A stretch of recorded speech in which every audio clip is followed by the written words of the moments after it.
Hello, welcome to the Citrus Garden. My name is Christina. This is the extended for the ARIES reading that's already been posted on YouTube. So if you haven't watched that, go watch that first and come back to this one when you're done. So ARIES, I've pulled your cards already. The focus of this reading was supposed to be like what's ahead and what's unknown as being like sort of two questions to answer. But what I got instead is sort of like three segments or like three messages, if you want to call it that, or three ideas to focus on. So that's how I'm going to read it. But we're starting here with the bottom of the deck energies. We have the Knight of Emotions again. So the first part of the reading, I was using a different tarot deck, but it was the Knight of Cups. So same card for the underlying emotion, which I find just like incredible, or underlying energy, I should say.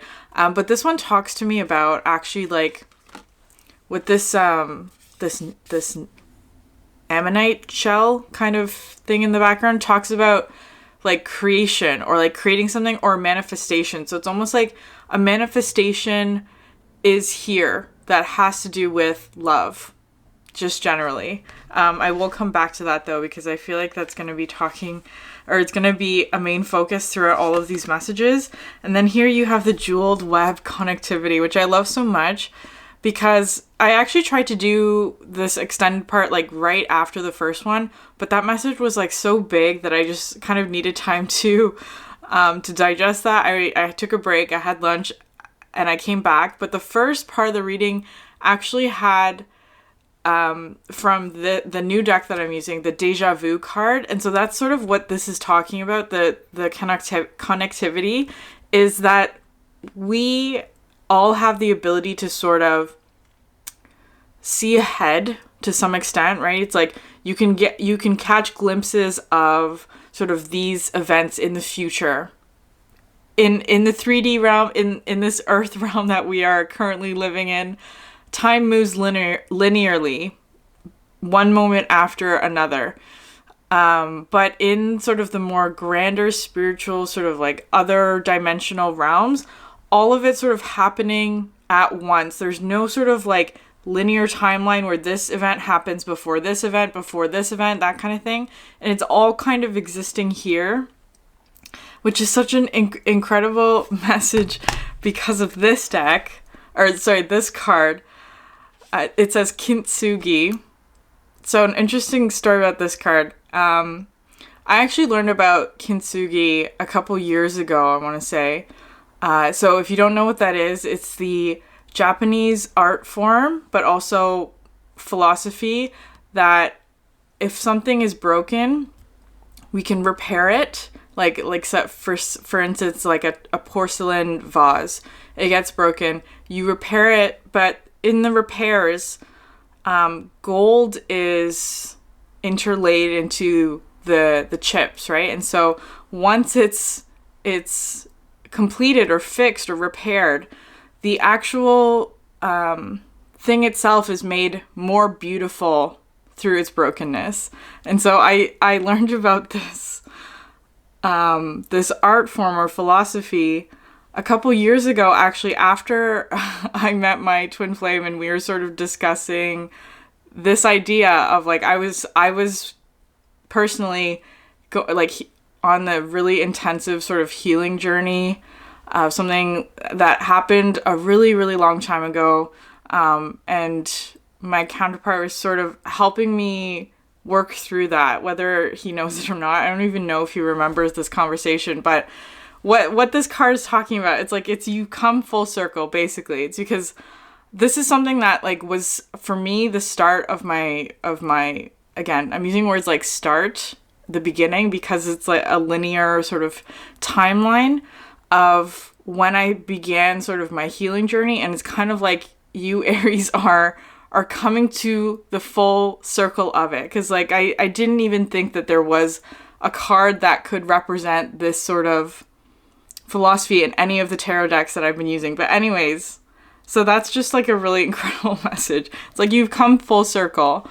But at the same time, everything's happening all at once. There's no such thing as like linear time, right? It's sort of like it's a construct, I guess, that we use to sort of make sense of the world that we're in. But anyways, starting here, we have, again, this emotions card that came out first, or in the first part, I should say. And then we have compassion and forgiveness, which I love so much, Aries, because it feels very much like you, if this is what's ahead or what's unknown, it's like you are reaching a really significant sort of conclusion or ending or cycle in terms of emotional maturity or stability, because of the compassion and forgiveness card, right? Like, those are two incredibly, I want to say enlightened, it's not quite the right word, but like spiritually or emotionally mature energies to be in. Compassion and forgiveness. So if there is something in your past or whatever, if you are sort of on like a similar path where healing some sort of trauma, it's like you've reached this state, the final state, I want to say, the peak of where you can have compassion and forgiveness for whatever it is that happened, for yourself, but also for others. And what's incredible here, these three cards came out together. The empty well, time to replenish. In the hand, the universe is your partner. And the sky dancers, surrender. Which I love so much because the first part of the reading was about the dancer card, or are we dancers, which I'll come back to because this is, there's a lot here. But anyway, so these two cards, this empty well I'm seeing as being almost like the wound, right? Or like whatever it is that you've been trying to heal. I don't really want to call it a wound because it doesn't feel like that. It more so, like, I sometimes see this as being like a blockage in one of your chakras, especially if you've gone through any sort of wound or anything that's requiring healing, is that it can create like an imbalance in your chakra systems, and that's sort of what's being removed. But what's interesting is you have this, the overwhelm and plenty card, overflow, which is this emotions card, right? It's like all of this sort of water. And in the first part of the reading with the water card, as I was like, this is looking like a drain, right? The drain, all of this water is being drained out for good. And it's kind of like, it's just feeling like a release of some sort, an emotional release, right? Being like, in this case, good. All of the overwhelm is sort of being released, is how that this is coming through, especially because you also have this card, the transmuting pain, along with the sky dancers, right? You can see how similar these energies are, where this transmuting pain is sort of the state that you may be in currently or are moving out of, where it's like you've been focused on sort of maintaining your perhaps protection, like maintaining like a protective sort of energy while you're healing, right? The transmutation of pain requires you to sort of feel the pain, experience it, and then reframe it or release it into something that is a higher sort of energy, which is that compassion, forgiveness. And it's like when you reach that state, it's this surrender, right? It's just freedom. It's all of these wings, because I see this as being like a dragonfly that's kind of like closed up, but it's like now it's like you're free to fly, right? Just perhaps just understanding that this like human experience is all part of it. There is no good or bad. It's all just sort of part of the experience, and once you sort of realize that or understand that, it just feels like surrender. Like you don't have to do anything. You don't have to push forward. It's all of this kind of like understanding and freedom, basically, is how it's coming through. But what you have here next with the tarot, you have 9 of Inspiration and the Knight of Inspiration, which also came out in the first part of the reading as well. So this is talking to me about the Knight of Inspiration is sort of like a very like independent, stands alone kind of energy, But because of it being the night of the 9, it can sometimes come through the energy of like the wounded warrior, right? Like one who has almost like put up a lot of barriers, or not barriers, boundaries between them and others, because they've gone through a lot of pain and hardship, and so is always sort of like on guard, has a lot, like I sort of get this feeling of like someone who's just like constantly on adrenaline because they're always just like anticipating a threat, that kind of thing. But it's complete freedom from that. And like this sometimes presents as like a challenge as well, or like someone who's standing almost in your way. But I feel like this is the energy that you're moving out of, Aries. It's like you have all this like forward momentum now, like with the fireworks as well. It's just so much like energy and freedom and flow. And what's interesting here is that you have these 3 cards came out together: the 7 of Voices, the Strength card, which came out again, and then the Ace of Voices. So it's like you're at this stage, or you're going into this stage where it's like you're reaching the end of a significant cycle or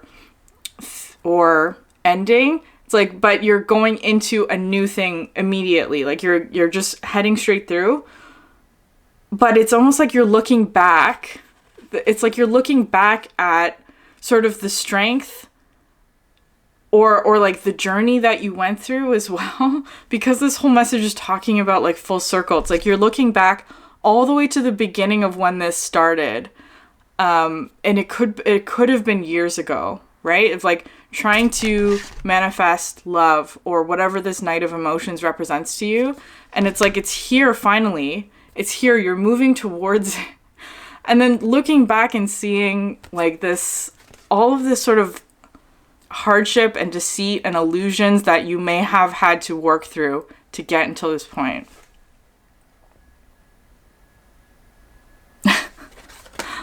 I'm getting emotional. Sorry, Aries, I had to pause there. I got a little emotional and I just need to pause to sort of cry a little bit, I'll be honest. But yeah, it's so you may be feeling that. You may just feel like this like cathartic release of like shedding tears. And I don't feel it's for sadness necessarily. It could just be, well, it's this. It's like the draining of whatever was blocking it, blocking any sort of movement forward, right? It's like all of this sort of emotional energy is being drained. And you're becoming or entering into this place of just like surrender and release, right? Okay. So the next section, or the next bulk of cards, we have here Teachers, which is so interesting. And then we also have Reflection, right? Both of these are so interconnected. So these 2 cards actually came out together. So how I'm seeing this is like, especially when we talk about like karma and karmic cycles and karmic partners even, or like those people who we've perhaps been hurt by, for example, because I feel like your reading is just centered around that today. The idea that every person that we come in contact with, everyone that sort of plays a significant role in our lives are here as our teachers, right? We have something to learn from them, but at the same time, they also have something to learn from us. And because of the sort of horns interlocking, right? They're interlocked, but at the same time, it's not, if you don't see it, like it may be experienced as a conflict or something difficult, or like this person wounded me, or perhaps I wounded them, or whatever it is. It's all part of the learning process. It's like if we sort of take a step back to like witness the conflict, if there is a conflict, from like an observer standpoint, it's like there's conflict there because there's something that is needing to be released or learned or soothed or balanced, or however you want to phrase it, on both sides.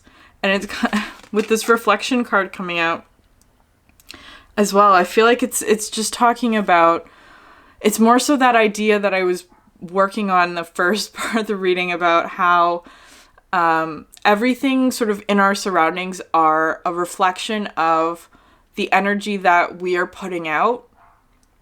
But because of the nature of the physical reality, it's not always an exact match, right? It's like the color that you see on this picture is because light is being absorbed by this frequency or pigment or however you want to phrase it. It's like light is being absorbed and then what you see is being reflected out. And so all of your light that you put out is not always all going to be reflected back at you because some of it is absorbed by others or the situation or whatever it is.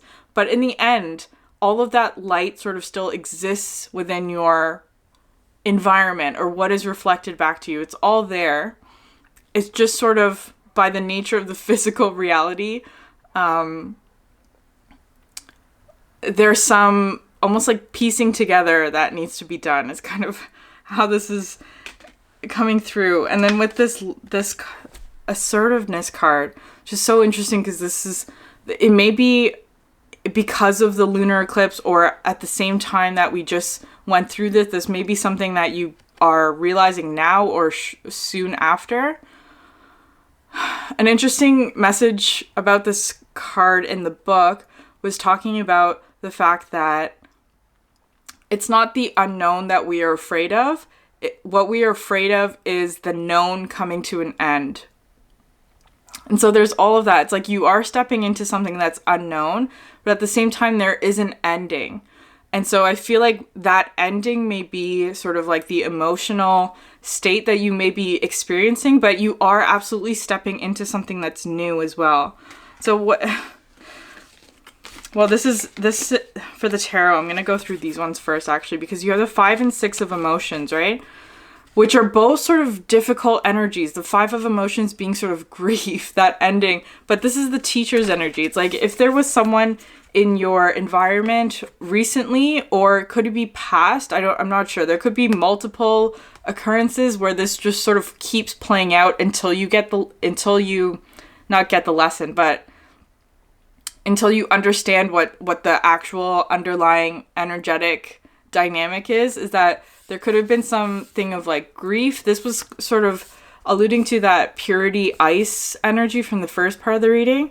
And then the 6 of emotions talks about almost like a melancholy as well. Like these are both sort of like melancholy kind of energies. Whereas this one, it's like they're reflecting back at you something perhaps that was a bit difficult or something like that in order to I don't want to say teach, but in order to like release some sort of stagnant energy or something that was not allowing you to move forward, perhaps. And what's interesting here, you have these 3 cards: the Lay of the Land, Ancestral Wisdom, the Gathering Around, Power of Community, and then the Mindful Groupthink, which is so interesting. This is all the reflection, right? It's like the ones that are in your environment are there to show you some aspect of yourself that you're needing to learn in this sort of, at this stage in your life or whatever it is. And I feel like there may be kind of like resistance towards that because it's like, what it is that you're experiencing in this situation is not what it is that you want or not what it is that you're trying to manifest. And so there may be some sort of like frustration of like, why am I here? Why am I still here? Or what is it that I need to find or I need to learn in this situation, perhaps. Especially because this card I've been seeing is sort of like Rocky at the top of the staircase, right? It's like after the montage of him training, it's like he's reached the top and he's like celebrating, that kind of thing. But it's also because we have 3 major arcana here. First the Devil, then the Wheel, and then the Emperor, right? And so this Devil card is clearly this mountain. It's almost like something that you believe to be impossible is now possible, right? It's like you've overcome this obstacle of some sort, or that's sort of what's happening for you upcoming. It's like something that was once impossible, or there was a lot of blockages, or there was a lot of like physical resistance moving towards some sort of goal. It's like you had to work through, you had to do a lot of training, you had to do a lot of like things to sort of get you to the top of this mountain. And it's like, now you're here, you're looking back at the montage, or perhaps it felt, oh God, it could have just been like, this could be like almost like the culmination of years of work, is kind of how this is feeling today. And especially the wheel card coming out, because it's looking like this, the assertiveness, right? It's simultaneously an ending and a start, a new start. That's what the wheel is talking about. And it's because it's interesting. I feel like I've been talking about this wheel for almost a full moon cycle now, where it first started coming out at the beginning, at the new moon cycle. We're sort of now in this like waning phase. And so it's like we are coming full circle, both in like when I started talking about this card, but also it feels like a bigger sort of wheel that's much more expansive and perhaps longer term, that is also now turning again. And you have here the Emperor, which is a number 4, and so I kind of want to put it with these cards as well, just also because of the stance. It's like opening up from this sort of transmuting pain energy into this Sky Dancer surrender, because she's like in the sky. And of course the Emperor talks about, interestingly, control. I associate the Emperor as being like one who's in control of sort of their domain and their manifestations and all that. But because it's coming out with this surrender, it's almost like surrendering control. Like it's an Emperor who does not concern themselves with over controlling or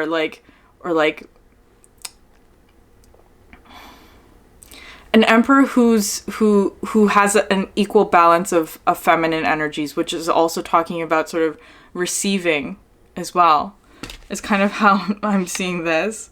And then finally, this last bunch of cards, I almost didn't take these cards because they came out at the end, but they came out all together, and so I kind of was on the fence about taking them, but I had to.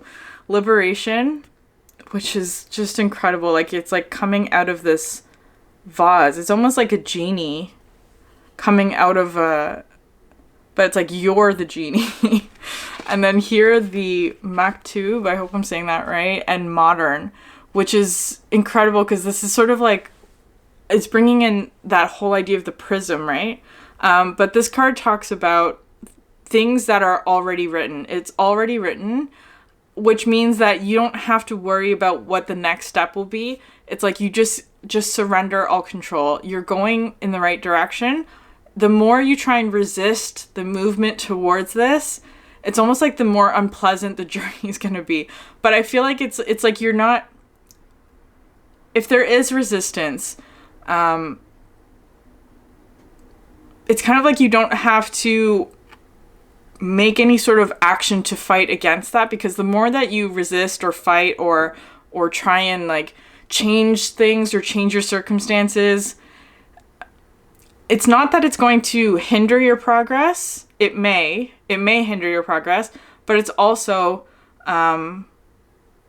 just going to make it more difficult. If that makes sense. It's like you don't have to work so hard. It's like the momentum is flowing in the direction that you want, and it's already written. What it is that you want is already, in the grand scheme of things, there, and you are going towards it. You can just let go, is kind of how this is coming through. And with this Modern card today, it's talking about like all of this sort of like light from source is being filtered into your experience, but it's like you can only see one aspect or one step at a time, because this environment that we are in only allows for that. It's like that, because we are bounded by linear time, right? This thing has to happen before this thing happens, before the next moment happens, that kind of thing. Where it's like you can only see this moment at this time, but because of this card coming out, it's like reassuring you that the next step is already written. You don't have to worry about that. You can just sort of focus on where you are right now. And that's what this, well, this combination of cards is a little bit confusing to me. So hopefully the message becomes clear as I hold them up. But we have the Wailing Tree Reconciliation, the Vanishing Mirror, Ego Sublimation, and then finally the Closing Door Completion. Just so interesting because the colors are very similar. Or, well, this Closing Door Completion actually looks like these two cards put together, right? And this Wailing Tree, I wanted to link to this liberation, right? It's like you were stuck sort of in this, or perhaps feeling like you were stuck in an environment or in a situation or in an energy that you couldn't get out of, perhaps, but it's like you are being freed from that. There is sort of an ending that's happening. And then here, the Vanishing Mirror, Ego Sublimation, because this one talks to me about sort of like a sudden realization, or just like an understanding that it's almost like a tower moment, but also with the Ace of Swords of like because it's ego, it's also talking about identity as well. It's like some aspect of your identity, perhaps, that has to do with